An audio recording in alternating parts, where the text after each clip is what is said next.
Assalamualaikum warahmatullahi wabarakatuh. Ini minggu yang kedua. Okey, saya akan membincangkan tentang YouTuber. Apa yang anda tahu tentang YouTuber? Okey. Okey.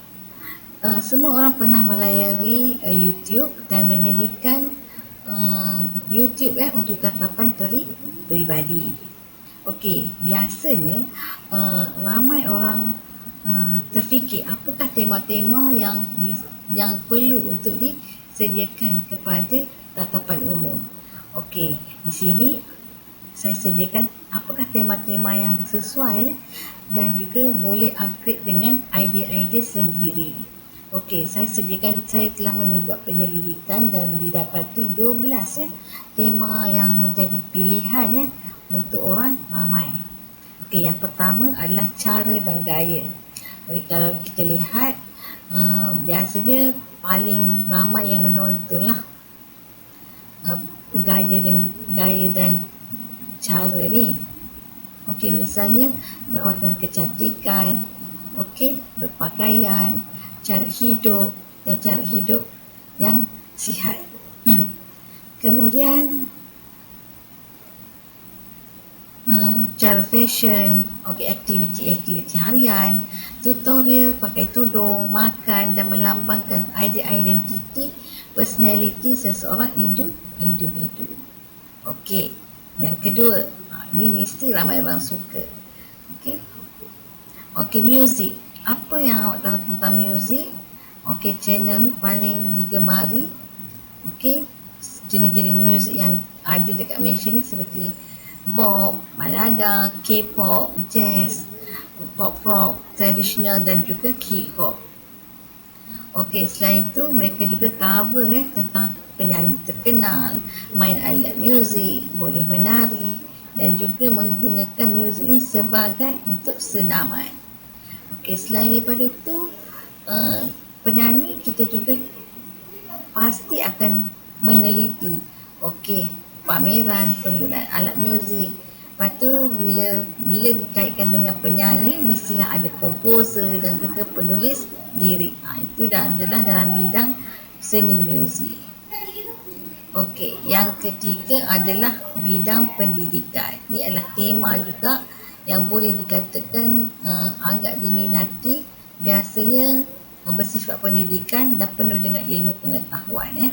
Okey, selain daripada itu dia adalah menerangkan tentang ilmu formal, tak formal, berbentuk pengetahuan tentang otomotif, elektrik, sejarah, budaya, adat resam bagi sesebuah masyarakat. Ini adalah tentang pendidikan.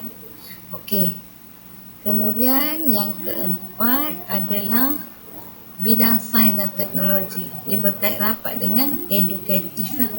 Okey, boleh sains dan teknologi ni apa saja yang melibatkan fakta dan juga tutorial kemahiran-kemahiran tertentu seperti menanam pokok, membuat telefon, komputer, tutur tangan dan juga menyediakan alat-alat berdasarkan sains dan teknologi dan perubahan situasi semasa. Ini adalah antara gambaran yang saya boleh jelaskanlah.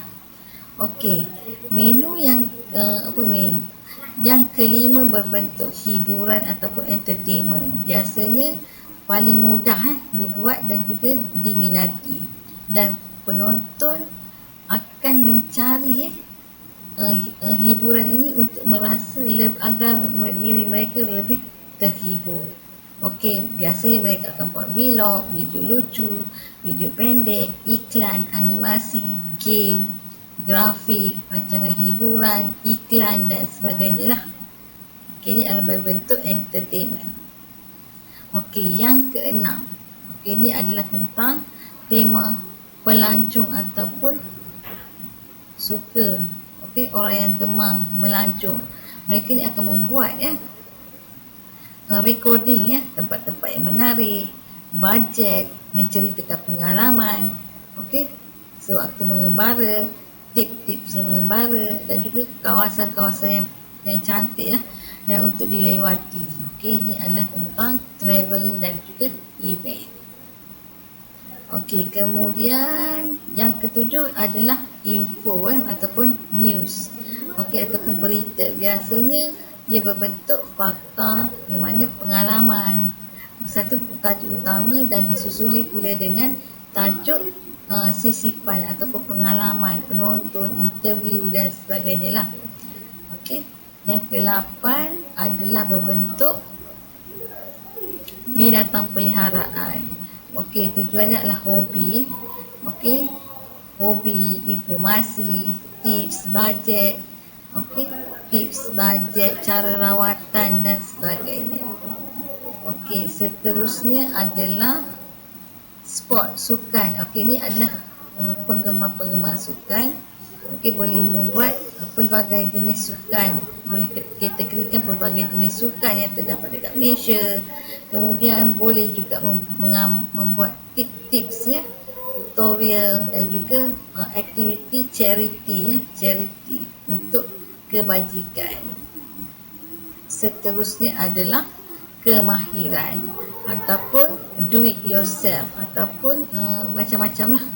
Awak boleh guna, contohnya menyediakan bahan recycle untuk menjadikan baharangan baru untuk kegunaan.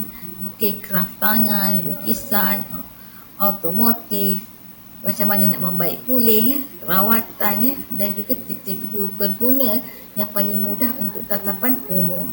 Biasanya do it yourself ni kita boleh belajar daripada YouTube untuk menjimatkan masa dan juga tenaga. Ini adalah antara kemahiran-kemahiran yang kita boleh aplikasikan dalam kehidupan kita lah, kehidupan seharian. Okey, review produk. Okey, review produk ni adalah produk-produk yang kita buat ataupun kita beli. Kita nak bakal membeli. Okey, biasanya barangan ini pernah digunakan oleh orang lain penggemar ataupun pemilik. Okey, sama ada ianya berkesan ataupun tidak berkesan. Okey, kemudian ianya bagus mendapat review produk ni untuk agar bakal pembeli tu rasa tidak membazir membelinya. Okey, antara barangan produk yang biasa menjadi pilihan penonton ataupun ni adalah kosmetik, peralatan rumah, alat-alat elektrik, okey, kemudian pakaian, kasut, okey, tali leher.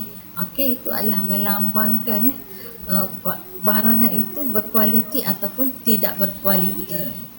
Okey, yang ke-11 adalah makanan ataupun menu yang disukai mengikut tradisi ataupun mengikut negeri-negeri. Mungkin juga boleh bagi tips-tips masakan. Okey, jenis-jenis masakan, makanan bertemakan laut, okey, ikan, udang, sotong, okey, kemudian makanan-makanan yang berperisa rempah, okey, pemilihan sayur-sayuran yang berkhasiat, kemudian makanan segera, okey, macam mana nak buat sandwich, okey, macam mana nak buat makanan barat yang berkhasiat dan tip-tip pemakanan yang sihat Okey, dan juga mungkin juga boleh share lokasi-lokasi tempat-tempat yang menarik yang mana makanannya agak berkhasiat dan sedap untuk dilawati oleh penggemar-penggemar pemburu makanan. Okey, yang terakhir sekali adalah berbentuk motivasi dan juga kerohanian untuk memupuk semangat agar hidup lebih berkualiti, sentiasa berfikiran positif. Okey, tip-tip motivasi ni biasanya akan dicari oleh penggemar-penggemar ataupun penonton ataupun orang yang suka membaca buku.